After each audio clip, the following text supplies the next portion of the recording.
Do you remember how it was on December 31st, 1999? Do you remember how it was when we was about to enter the year 2000? How old are you? How old were you at 2000? 8, 10? So do you remember? No? Okay then. Actually there were a lot of hopes and anticipation and concern. We expected something new and great to appear in 2000.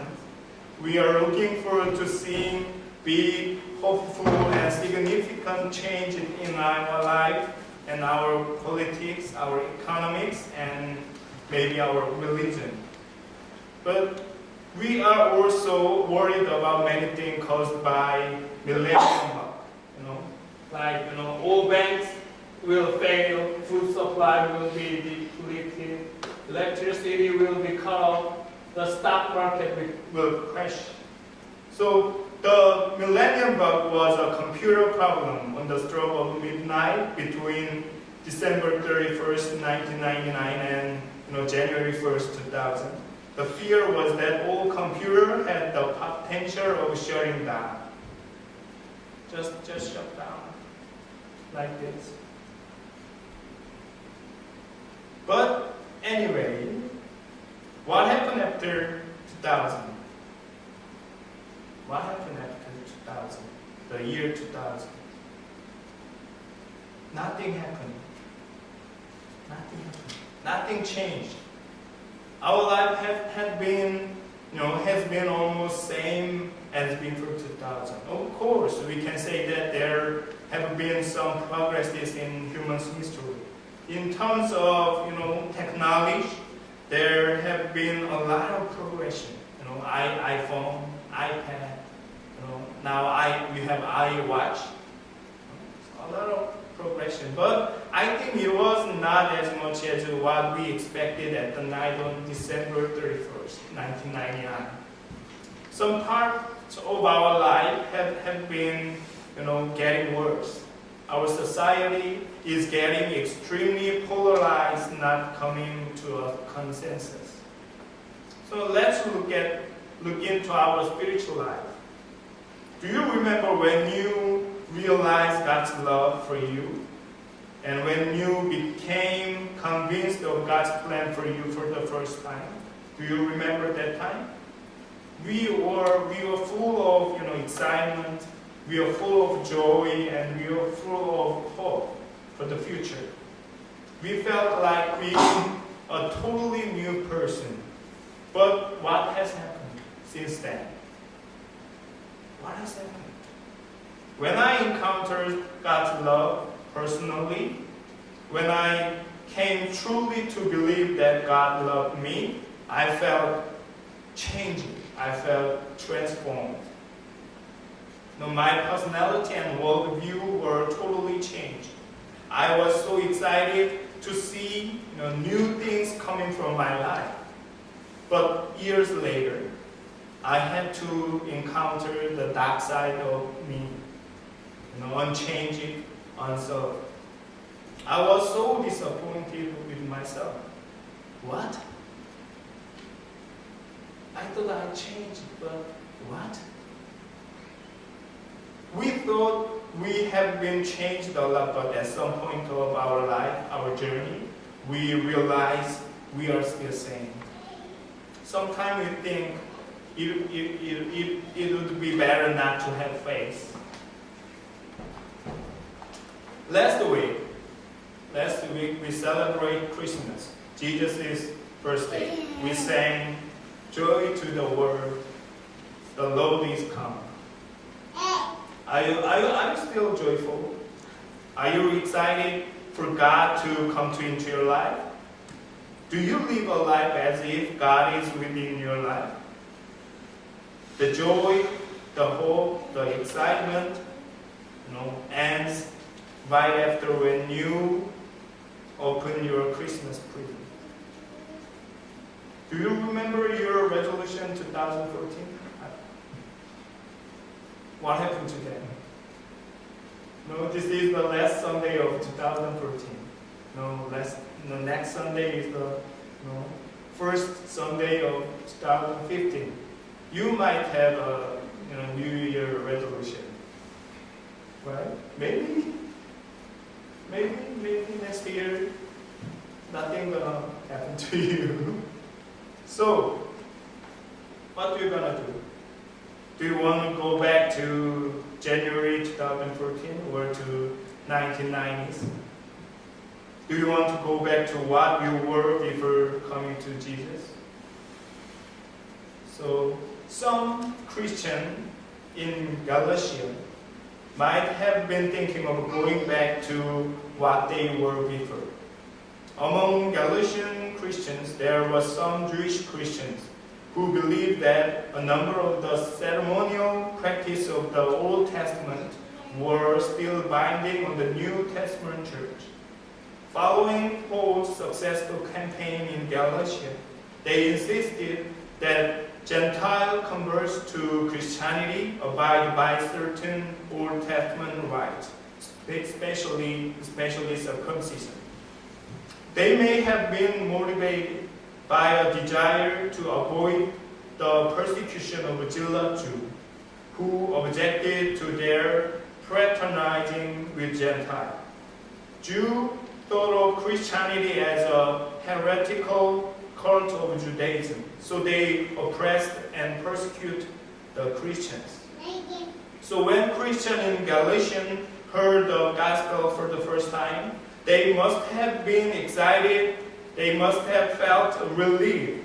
They might have been convinced that the salvation was possible for them not by work of law, but by grace of Jesus Christ. But after they experienced some persecution and some oppressions, they wavered.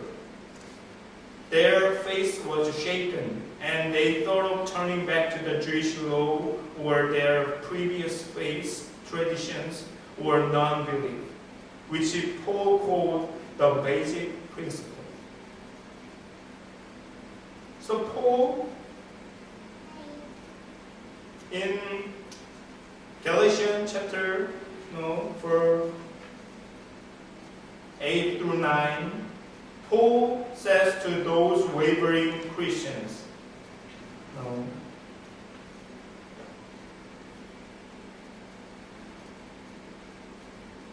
so Paul says, when you did not know God, you were slaves to those who by nature are not God's.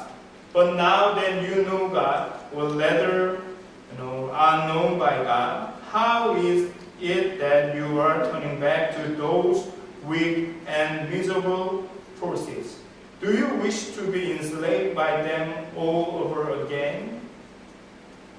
Paul insists, they could not go back to the basic principle because they knew God, because they were known by God. So today's scriptures show the reason they should not turn back to the basic principle. The scripture says that God sent His Son born under law to redeem us and to give us the full rights of sons. So we are not slaves anymore. We are given God's sonship. We can tell for sure that we are now fully adopted as His own children. We are freed from slavery through God's adopting us as God's children. The Spirit of Jesus Christ was sent into our hearts, crying out, Abba, Father, within us. We know God through Jesus Christ incarnated into a human, and God's Spirit convinces us that we are God's children, God's sons and daughters. According to Jewish culture, adopted children have the same right as biological children have. So now we can also be heirs. So we became totally changed beings. We are not slaves who were subject to the basic principles. We we are now God's children and heirs. It is not a reversible change. We cannot go back. Paul tried to convince Galatian Christians that they became God's children not by the principle, but by God's grace and His Son's being with us. But actually it is hard for us to believe we are God's children. Why? It is because there is a principle which is hard to shake off. The principle is like, performance owns everything. Performance matters. You won't receive a paycheck next month unless you do your job now. Dorothy Gale cannot receive her wish from the Wizard of Oz until she steals the witch's broom. The prince can kiss Sleeping Beauty until he slays the fire-breathing dragon and scales the castle wall. Lord Voldemort cannot be defeated until Harry Potter dies and the last Horcrux is destroyed. And you are convinced that if only you try harder and do better, it will all work out and she will finally love you and he will give you a raise and they will tell you for the first time that they are proud of you. Conditionality is written into the fabric of every society and relationship because it is written into the fabric of every heart and every mind. So we are always wondering if we deserve to be called God's children. We know how weak we are. We know we make mistakes. We know we are likely to go back to old habits.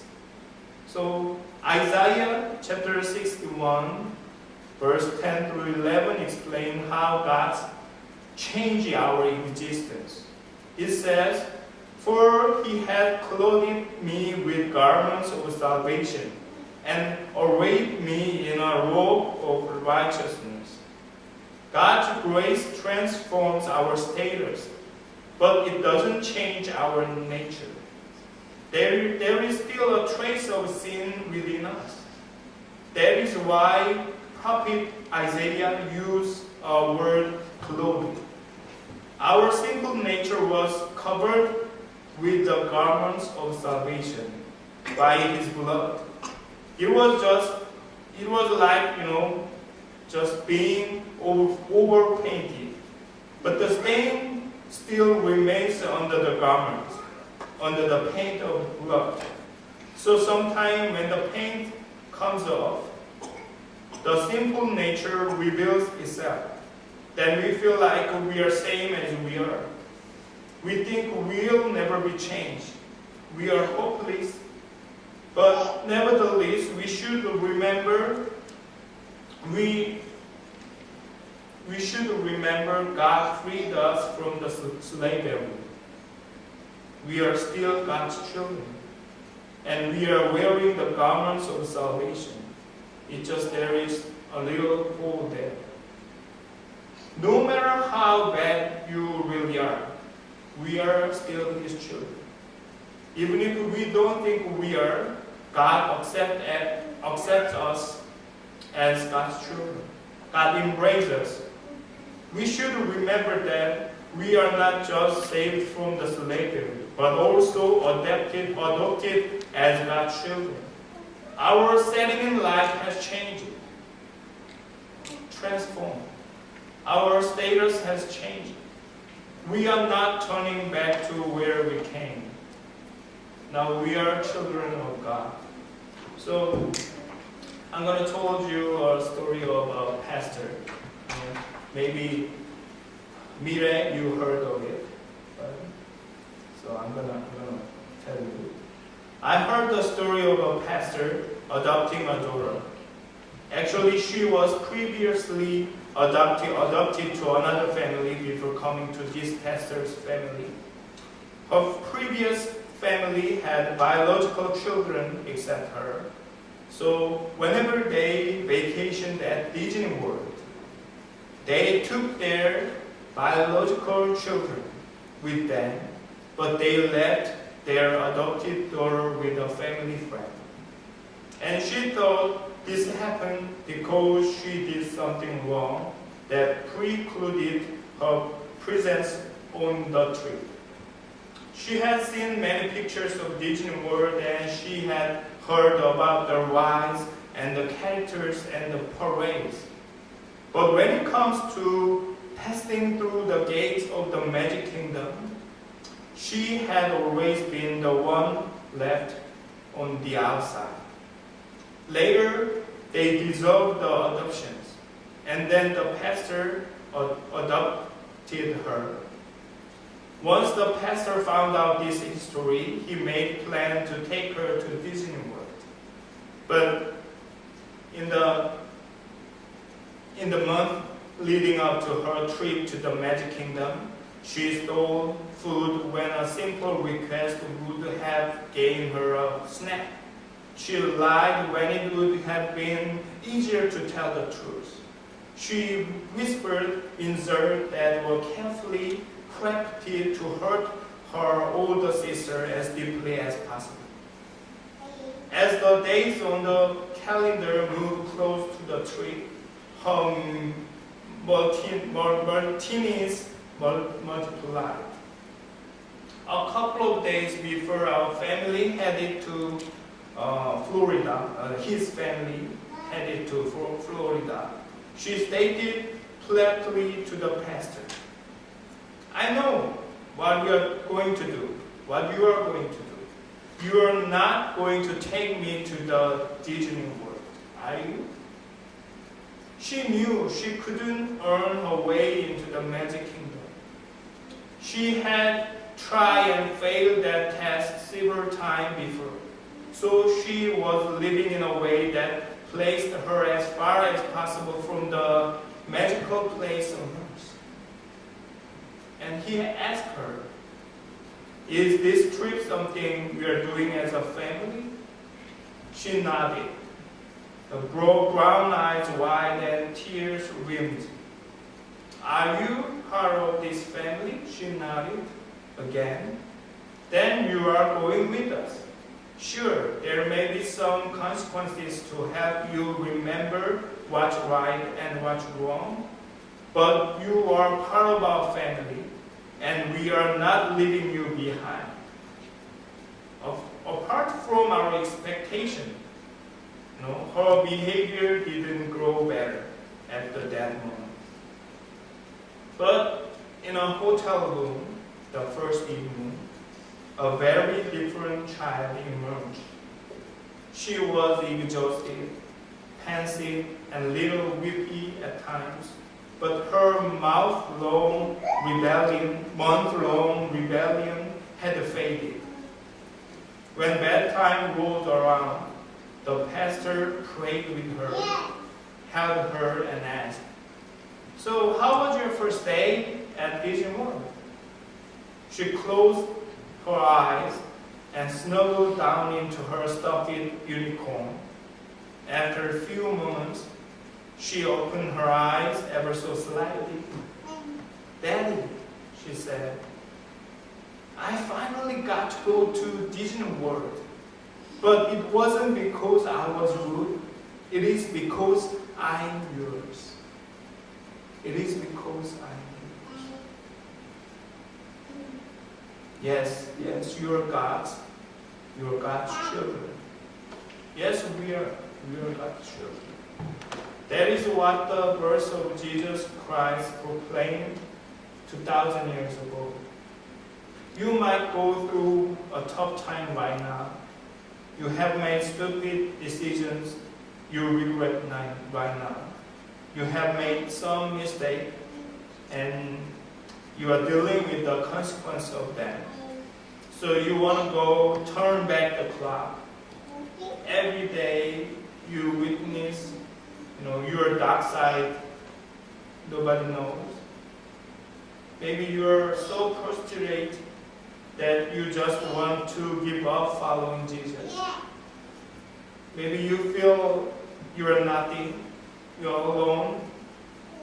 Maybe you feel you don't belong to anything or anyone. Maybe sometimes those hardships are challenging your faith, and you might want to give up the faith. But please remind yourself that you are God's children. God became same human as you through Jesus Christ. Through Jesus Christ, you were elevated from a slave to God's children. You're no longer a slave.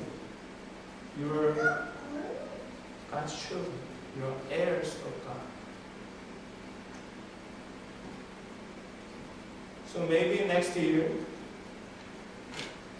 you go through a lot of different difficult things, the problem, conflict. But every time you are in pain or sorrow, loneliness, please remember, you are God's children. You are God. That's why God cherished you. Not because you are good, but because you are His. So remember that. God came to the earth, became human, to show that you are God's children. So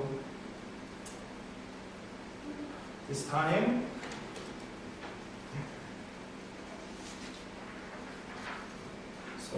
we're going to have a time of prayer. Okay.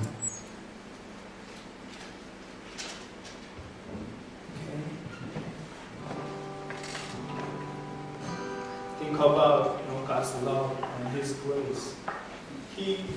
I think He is shouting to you, you are mine. You are my child, my children. So remember that. And then